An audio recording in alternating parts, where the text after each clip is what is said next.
Hello साथियों, नमस्कार। तो चलिए आज मैं साइंस स्टूडेंट के लिए फ्यूचर करियर ऑप्शन बताने जा रहा हूँ। इसके पहले वीडियो में हमने आर्ट और कॉमर्स के लिए करियर ऑप्शन के बारे में देखा था, जिनमें बहुत से ऑप्शन एक साइंस स्टूडेंट के लिए भी थे।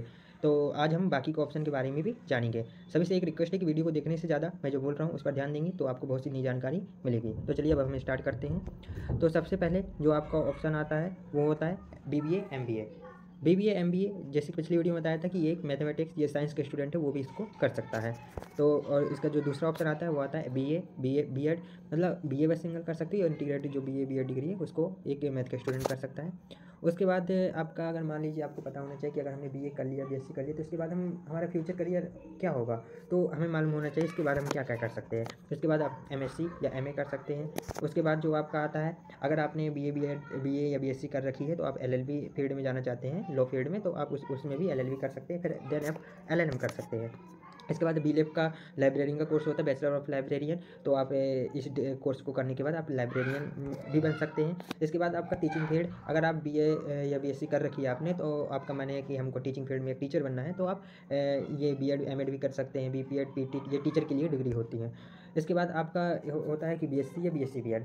तो आप देख पा रहे हैं यहाँ BA BEd और BSc BEd ये इंटीग्रेटेड कोर्स है, जो कि हमारी इंडिया में जो दो मेन यूनिवर्सिटी हैं। पहली जो हमारी डॉक्टर हरि सिंह गौर यूनिवर्सिटी सागर में जो कि स्थित है, दूसरी एक बिहार की यूनिवर्सिटी है, जो कि इन दोनों यूनिवर्सिटी में ही केवल ये इंटीग्रेटेड कोर्स होता है।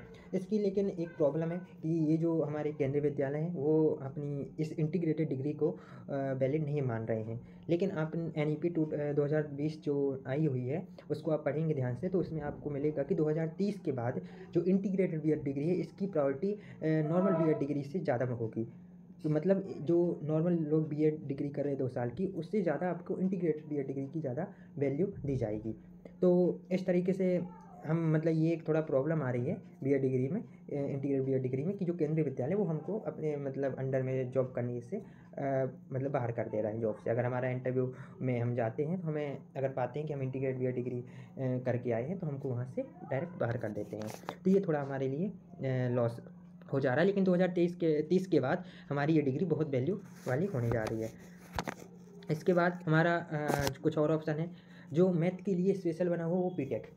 आपने बहुत सुना होगा कि जो मैथ स्टूडेंट होते हैं वो IIT JEE की तैयारी करते हैं, फिर देन वो मतलब IIT एक अच्छी IIT या NIT से BTech डिग्री अपनी करते हैं। तो ये मैथ स्टूडेंट के लिए होता है। दूसरा आपका BBA MBA जो कि अभी अपन ने देखा है, रिपीट हो गया। फिर इसके बाद आता है आपका BCA भी एक, अगर कंप्यूटर फील्ड में अगर मैथ के स्टूडेंट को अपने मतलब डिग्री चाहिए तो BCA भी कर सकता है। इसके बाद आपका BCom आता है, जो आप हमने देखा ही था BA, जो हमने आर्ट एंड कॉमर्स के लिए देख रहे थे, तो उसमें मैंने ये सब ऑप्शन बताए थे। मैंने बताया था कि एक जो साइंस के स्टूडेंट है स्पेशल मैथ का, तो वो इन सब डिग्री को कर सकता है, क्योंकि अगर आपको बैंक में ऑफिसर बनना है तो मैथ में पकड़ होनी चाहिए। तो एक मैथ के स्टूडेंट में BCom करने के बाद बैंक में ऑफिसर बन सकता है। CA के लिए भी मैथ की बहुत नॉलेज होना ज़रूरी है, इसलिए अगर BCom आपने कर लिया उसके बाद देन आप CA में भी जा सकते हैं। अब टीचिंग फील्ड में तो आप जा ही सकते हैं, LLB LLM भी कर सकते हैं, MBA भी कर सकते हैं। फिर इसके बाद आपका DED आ जाता है। DED तो सिंपली हर 12th पास आउट बच्चा कर सकता है, इसमें कोई रेस्ट्रिक्शन नहीं रहता है।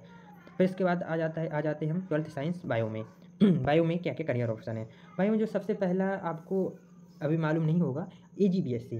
आपने तो नॉर्मल BSc सुन रखी होगी, लेकिन AG-BSc होती है जिसके लिए हमारा CUET एग्ज़ाम कंडक्ट नहीं करता है, उसका अपना स्वयं पर्टिकुलर एग्ज़ाम होता है, PAT प्री एग्रीकल्चर टेस्ट। ये एग्ज़ाम होता है जो कि अगर आपने उसको क्वालिफाई कर लिया देन आप AG फील्ड में अपना करियर बना सकते हैं। दूसरा आपका BSc नर्सिंग, बायो के स्टूडेंट के लिए ये बहुत अच्छा ऑप्शन होता है BSc नर्सिंग का, मेनली गर्ल्स के लिए, क्योंकि अगर गर्ल्स ने इस कोर्स को कर लिया तो वो बहुत आसानी से अपने फ्यूचर में सेट हो सकती हैं। और वो मतलब क्योंकि उनको बहुत आसानी से नर्स की जॉब मिल जाती है अगर उसने BSc नर्सिंग का कोर्स कर रखा है। बहुत सी वैकेंसी भी निकलती रहती हैं। डिप्लोमा नर्सिंग, अगर मान लीजिए तो BSc नर्सिंग डिग्री है, अगर आप इसमें डिप्लोमा भी ले लेते हैं तो उसके बेस पर भी आपको उसमें बहुत से जो मतलब नर्सिंग की जो जॉब निकलती हैं उसमें आप एलिजिबल हो जाते हैं फॉर्म भरने के लिए।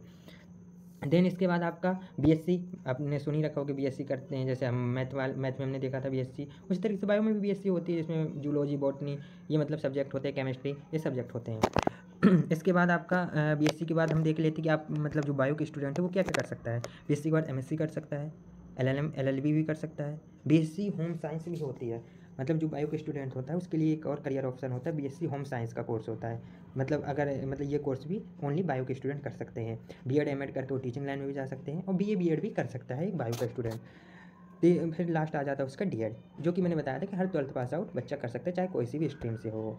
तो इस तरीके से अभी अब हम आगे बढ़ते हैं। तो जो 12th बायो के लिए, फिर हम अब मेन डिग्री देख लेते हैं कि 12th जो बायो के बच्चे हैं उनके लिए जो मेन डिग्री होती है वो क्या क्या होती है। डॉक्टर डिग्री, BMS, सबसे पहले अगर BMS कर लेता है अगर कोई बच्चा, तो देन फिर वो MD के लिए अप्लाई कर सकता है। जैसे कि आपने सुना होगा कि डॉक्टर की डिग्री के बारे में MD MBBS, मतलब आपने ये सुन रखा होगा ये डॉक्टर के पास क्वालिफिकेशन MD डिग्री है, इसके बाद MBBS है। ये डिग्री जो आपकी, ये पर्टिकुलर आपको नीट के एग्ज़ाम देना पड़ता है। नीट के एग्ज़ाम के बाद आपको किसी एम्स जैसे एम्स दिल्ली एम्स है, भोपाल एम्स है, इनमें आप या फिर कोई जो मतलब अच्छे कॉलेज हैं जो कि नीट के थ्रू मिलता है, उनमें आप इन डिग्री को आराम से कर सकते हैं।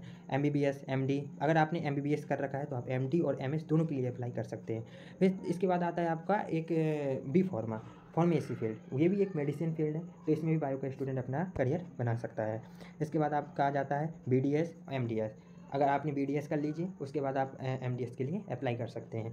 तो इस तरीके से एक बायो के स्टूडेंट के लिए ये स्पेशल डिग्री होती है जो कि केवल बायो का स्टूडेंट कर सकता है। फार्मेसी जो है, फार्मेसी मैथ के स्टूडेंट भी कर सकता है, लेकिन ये जो 3 डिग्री है ये केवल बायो के स्टूडेंट के लिए ही है होती है, जो कि आप नीट एग्ज़ाम पास आउट करने के बाद आपको नीट के स्कोर कार्ड के थ्रू एडमिशन कोई कॉलेज या एम्स वगैरह में लेकर के वहाँ की डिग्री ये कंप्लीट करनी पड़ती है। इसके बाद अब हम अगली जो वीडियो हमारी आने आएगी वो उसमें मैं बताऊंगा कि आपको इन जो आपने सब अपनी डिग्री देखी कि हम किस किस फील्ड में अपना फ्यूचर बना सकते हैं, तो उसके लिए आपको कौन कौन से एग्ज़ाम देने होते हैं उसके बारे में हम अगली वीडियो में आपको बताएंगे। तो ओके, थैंक यू।